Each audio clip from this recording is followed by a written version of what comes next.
It's Tuesday, it's the 15th of July. You're watching ARIRANG Korea's only global network. Live from Seoul, I'm Min Kyung-wook. President Park withdrew her nomination for Education Minister on this Tuesday. As for the two other cabinet nominees, the main opposition has refused to confirm, but the president has requested that the parliament reconsider them. Presidential Office spokesperson Min Kyung-wook says the president withdrew Kim Myung-soo's nomination for Education Minister after he was grilled by Parliament over allegations of thesis plagiarism. President Park quickly named a five-term ruling Saenuri Party lawmaker and former party leader Hwang Woo-yea as a new nominee for that post. Hwang's expertise in the field from his time as the chair of the Parliamentary Education Committee and his abilities as a mediator have been highly noted. The president also named a safety management expert as her new vice security minister and an administrative veteran as her new senior presidential secretary for personal affairs. The Korean government is faced with a number of economic challenges, including sluggish domestic consumption, but the ministries that should be tackling the problems are short-staffed. An estimated 80 high-level positions and heads of public institutions are currently unoccupied, including 3 high-level positions in the Prime Minister's office and 5 at the Ministry of Strategy and Finance. Political watchers say the ministries are having a difficult time at filling the vacancies because of more stringent appointment practices that seek to end collusive ties between government officials and the private sector. Now, these ties were singled out as one of the main factors in April's deadly ferry accident that left nearly 300 people dead or missing. Now, the ruling Saenuri Party chose a 5-term lawmaker, Kim Myung-soo, to lead the Conservative Party for the next 2 years. And it looks like it'll be a very different 2 years than the previous ones, as the new party leader has signaled to take a different approach when it comes to the party's relations with the Park Geun-hye administration. Our Kim Myung-soo reports on the anticipated changes. 5-term lawmaker Kim Myung-soo, who represents the non-mainstream faction of the party, secured a comfortable win over pro-Park Geun-hye heavyweight Seo Chung-won at the Saenuri Party convention on Monday. With Kim now in charge, the ruling party's relationship with the presidential house of Cheongwade is expected to undergo significant changes. The newly elected leader promised to establish a relationship of healthy tension between the party and the president, and to speak out against President Park Geun-hye's administration when necessary, while at the same time vowing to help out the president in her drive for reforms. He has also signaled he would reach across the aisle to the main opposition New Politics Alliance for Democracy, which favored Kim in the Saenuri Party leadership race due to his relative independence from the president's influence. All are challenges Kim faces over the next couple of years, but his most immediate one will be preparing his party for by-elections in just 2 weeks' time, in which 15 parliamentary seats are up for grabs. Kim Myung-soo, ARIRANG News. President Park Geun-hye will hold summit talks with the 10 leaders of the Association of Southeast Asian Nations later this year. The presidential office of Cheongwade on Tuesday said talks would be held in Korea's southern port city of Busan on December 11th and 12th and will commemorate the 25th anniversary of diplomatic ties being established between the two sides. Now, ASEAN is Korea's second largest trading partner and its second largest investment destination. President Park Geun-hye has announced the lineup for a preparatory committee that will set the groundwork for an eventual reunification of the Korean peninsula. Our Kim Ji-yeon has the details on who will make up the committee and what they will be doing. The 50-member Joint Government Civilian Committee, chaired by President Park, has been tasked with seeking ways to systematically prepare for Korean reunification and setting a direction for the unprecedented process. Two vice chairs have been named: Unification Minister Ryu Gil-jae, representing the government, and former senior presidential foreign secretary Chung Jong-woo, who is currently the chair professor at Incheon National University, representing the civilian side. 29 civilian members with backgrounds related to reunification issues will then be divided into 4 subcommittees, according to their fields of expertise: foreign affairs and security, the economy, society and culture, and politics and law. They will be joined by another group of specialized advisors for in-depth discussions and research, with an ultimate goal of formulating a blueprint for a unified Korea. On the government side, the unification minister will be joined by 10 members, including the ministers of finance, foreign affairs and defense, as well as the senior presidential foreign secretary. As President Park had proposed during talks with the floor leaders of the ruling and opposition parties last week, the policy chiefs of both parties have been named as the 2 members representing parliament. 6 members from state-run research institutes have been tasked with boosting cooperation between the government and civilian sector. While not included in the 50-member list, the presidential office said advisors from civic groups, the media, and educational community will be asked to meet with the committee on a regular basis to offer their views on reunification. The committee will convene for the first time in early August to decide on its goals and direction. Kim Myung-soo, ARIRANG News. Well, South Korea is showing a bit more flexibility with regard to its economic sanctions on North Korea. Seoul's Unification Ministry said Tuesday that it would use its government-led Inter-Korean Cooperation Fund to support civic groups that provide humanitarian aid to the North Korean people. The government plans to make a total of 3 billion won, roughly $3 million, available for groups that help in the welfare, agriculture, and livestock sectors. Well, this is the first time that the South Korean government is using the fund for humanitarian aid to the north since a North Korean torpedo attack on the South Korean warship Cheonan killed 46 sailors back in 2010. Now, the 2 Koreas will meet for working-level talks this week to discuss North Korea's participation in this fall's Asian Games, which will be held in the South Korean city of Incheon. But will the talks lead to improved inter-Korean relations as the North has claimed? Our Hwang Sang-hee reports. Thursday's inter-Korean working-level talks will center on North Korea's participation in the upcoming Asian Games in South Korea. Last week, the North said it would be sending a large-scale cheering squad along with athletes to the sporting event, which begins in Incheon on September 19th. Topping the agenda on Thursday will be transportation arrangements for the team, their accommodations, and how the cost of the trip will be covered. The North could also propose forming a joint cheering team, taking part in the opening ceremony as a joint entry, and teaming up North and South Korean athletes in certain events. But the question is whether the North will propose steps to follow through with its special proposal made earlier this month to improve inter-Korean ties, or use the sporting event as an arena for its political propaganda. Some expect the talks could extend beyond the scope of the sporting event. While the 2 Koreas are in a state of confrontation, the Incheon Asian Games and the upcoming working-level talks will make a positive contribution to the future of inter-Korean talks and restoring private exchanges. Amid its recent string of military provocations near the border, North Korea is promoting its participation in the Incheon Asian Games through state-run media, saying its athletes are training vigorously in preparation for the sporting event. Hwang Sang-hee, ARIRANG News. Well, Washington has condemned North Korea's latest series of missile and artillery test firing, saying such provocations will not guarantee them security nor prosperity. The U.S. State Department and the Pentagon on Monday both urged the North to refrain from actions that threaten peace and stability in the region and fulfill the commitments and promises it made with the international community. The calls come after North Korea fired off around 120 artillery shells from multiple rocket launchers on Monday near the inter-Korean border. A South Korean official said none of the projectiles landed in South Korean territory, but added that it's unprecedented for the North to fire rounds so close to the military demarcation line. Now, the families of the victims of a senseless massacre during the Sino-Japanese War are demanding an official apology from the Japanese government and hundreds of millions of dollars in compensation. The Chinese government is also continuing its campaign to raise global awareness of Tokyo's wartime atrocities. Here's our Connie Kim. It's now a peaceful village in Tangshan City, northern China.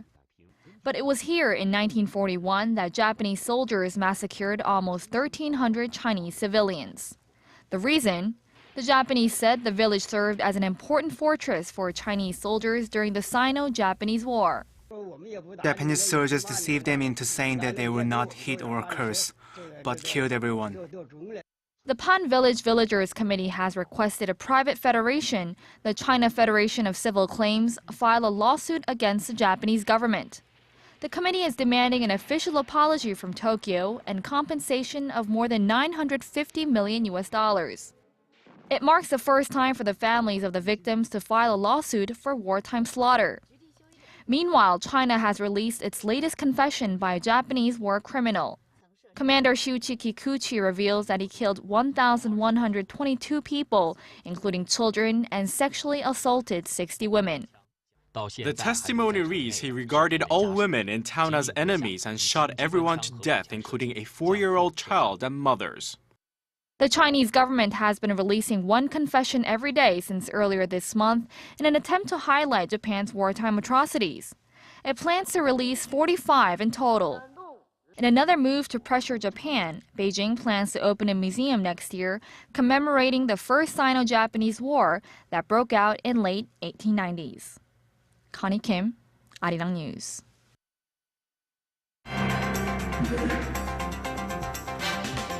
When the latest news meets the latest business stories, we give you a bigger and better picture of the world.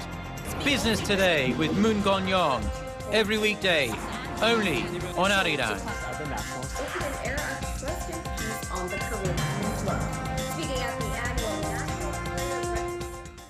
Well, more bleak news for young Korean job seekers who are already faced with a highly competitive jobs market and fewer opportunities than their predecessors. A new report by Statistics Korea shows that it currently takes an average of 12 months for someone between the ages of 15 and 29 to gain employment, up 1 month from last year.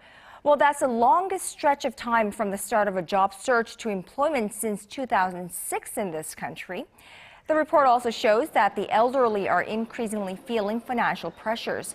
Some 60% of seniors between the ages of 55 and 79 said they wanted to find work to help support their families. Meanwhile, Korea's banking sector has been struggling in recent years due to slow growth and low interest rate trend. Beyond Korea's shores, though, it's a different story. Leading global banks have been diversifying, keeping up with the times, and most importantly, posting huge profits. Local lenders, however, remain stuck in their ways. Our Hwang Ji-hye reports. Here in Yeouido, known as the Korean Wall Street, very few people are getting new jobs, with many banks downsizing as they watch their profits slump. Citibank Korea, for example, received the voluntary resignations of 650 employees late last month, or 15% of the total staff number. Local banks' combined profits dropped to roughly $3.8 billion last year, representing only a third of the profits the banks posted 2 years ago. Many point to slow growth and the low interest rate trend for the shrinking profits, which have hurt the banking sector's traditional cash cow, the interest margin. But over the same period, the world's top 1,000 banks saw their profits hit an all-time high of $920 billion, up more than 20% from 2012.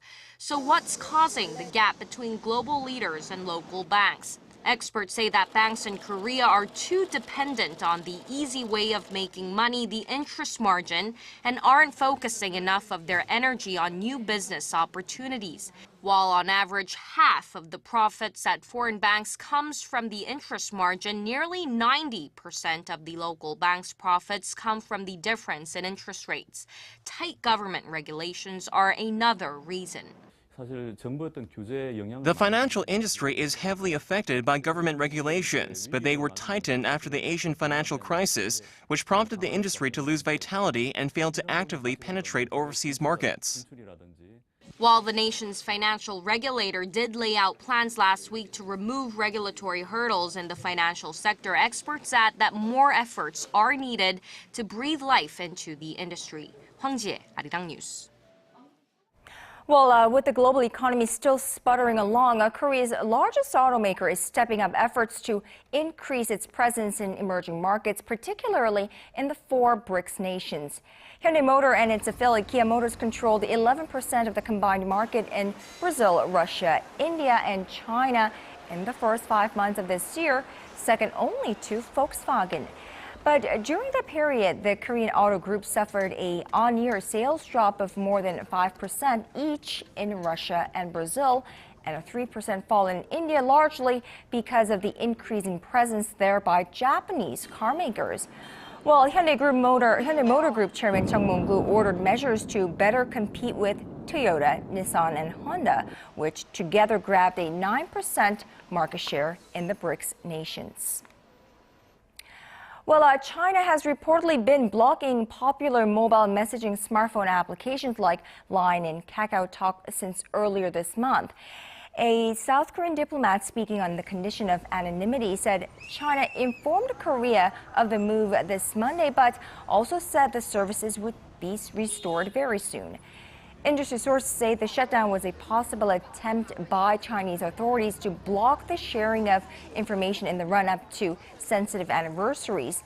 The Chinese government maintains a firm grip on the internet, and social networking sites like Facebook and Twitter remained closed off to the general public. Well, the most popular site in Korea for foreign tourists, it's Myeongdong. That's according to a recent survey, and it is, of course, Seoul's main shopping district, and it's the most satisfying tourist destination in Korea as well. The Korea Culture and Tourism Institute said that out of 12,000 foreign respondents that traveled to the country last year, almost 60% visited Myeongdong. At 33%, it was also the most liked location among foreign travelers. Well, Dongdaemun Market, famous for its fashion district and its new cultural landmark, Dongdaemun Design Plaza, was the second most popular spot. Gyeongbokgung Palace was in third, and 7 out of 10 visitors came to Korea for shopping, 4 out of 10 for the food, followed by city touring and nature experience.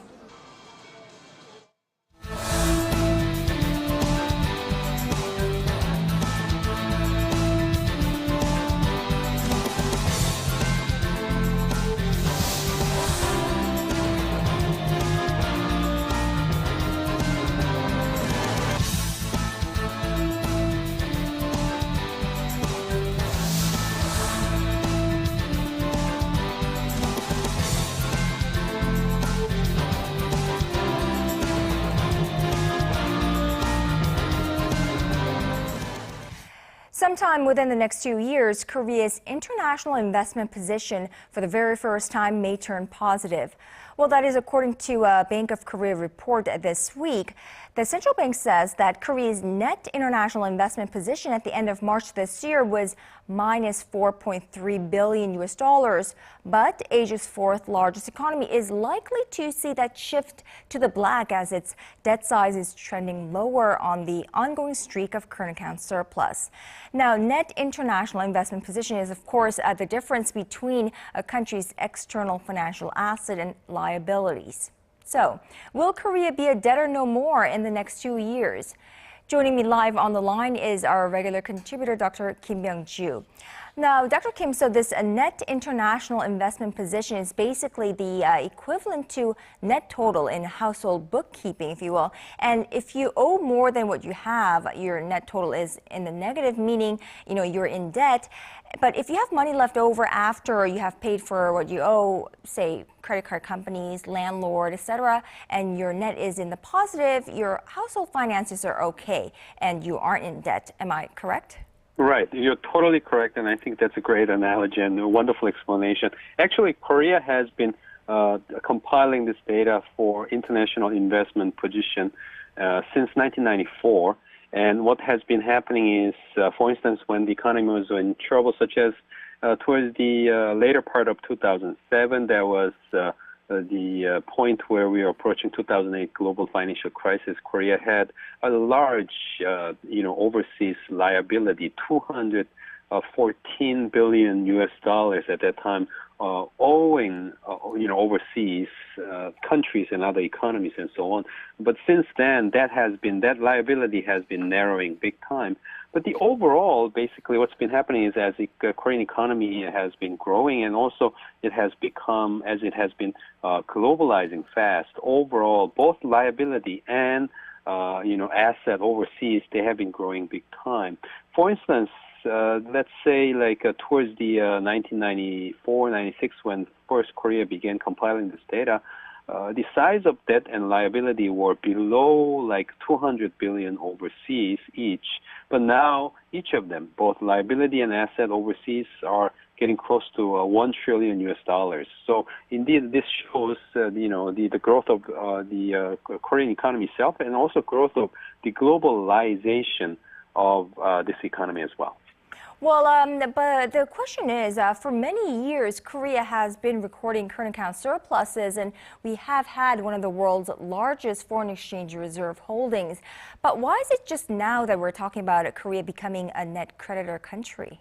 That is because in the past, there have been a large number of foreign investors who have been holding Korean stocks and bonds in Korean won terms. And, not only the growth of their investment here, portfolio investment has been growing, but also the value of Korean won, the currency, has been, increasing, going up. So overall, there has been the trend of inflating or growth of foreign liabilities. So that's why even though we have had large size of foreign exchange reserve here in this country, we have not seen this tipping point until now. So that could be one explanation for that. And soon we will turn into a net creditor country because of the continuously growing current account surplus and the fast increasing Korea's investment overseas, right? Right, exactly. And especially the current account surplus growth has been remarkable. And from 2008, which was the low point of the latest global trouble, until up to the end of last year, Korea has been accumulating about 215 billion US dollars of current account surplus, and that has big time, as you mentioned, added to Korea's overall asset holding here as opposed to liabilities overseas. And also, what you mentioned, the Korea's investment overseas. We have talked a lot about how Samsung and Hyundai Motors, they're active investing overseas, and that are beginning to make a big impact here in this, this bookkeeping that we call the IIP, International Investment Position here. And now finally we are seeing their impact overall. So this dramatic growth of investment overseas definitely is making much difference. And at the same time, we have to admit, the foreigners' investment here, especially direct investment, has not been very active here. It has a lot of reasons why it's not the case and why Korea companies are shipping jobs overseas actively. But overall, to get to the bottom of this, overall, Korean businesses are very active investing overseas, while foreign investors, relatively in comparison to Korean businesses, are not as active in investing here in Korea. So, once Korea becomes a net creditor economy, Korea will have to deal with the new landscape. Now, what needs to be done to, I suppose, further boost Korea as a net creditor and, I suppose, continue the winning streak? The thing is, one point that I want to make very clear to you is, and to all of our viewers, actually, net creditor country itself is not a concept that's totally desirable here because, when you make lots of investment overseas, that means jobs being created overseas rather than here in this country. So even though the name sounds great, I think the best possible option for us is to remain, it's just my total view, but totally my personal view, but remain kind of like a net debtor country with lots of long-term foreign direct investment here. So that's my own view, and it needs to be discussed and disputed. So overall, that's the clarification for that. And also, for now, as Bank of Korea's report has emphasized, right, at this point, we have considerable amount of foreign investors investing in Korea's portfolio financial market, and their in and out of flow is rather fast and dramatic sometimes. So that's something that authorities will have to closely watch. But at the same time, once again, I think Korea need to focus on securing more of long-term investment into this country from overseas, and then at the same time watch and manage the overall outflow of investment from here to overseas. So basically, this concept, net international investment position, although it is a very useful tool in I suppose, the bookkeeping of the one country's finances, but it doesn't necessarily have to be in the positive for it to be a healthy economy. Exactly. That's my point. All right, Dr. Kim Myung-soo, thank you so much for today, and we will see you back in the studio tomorrow. Okay, thank you.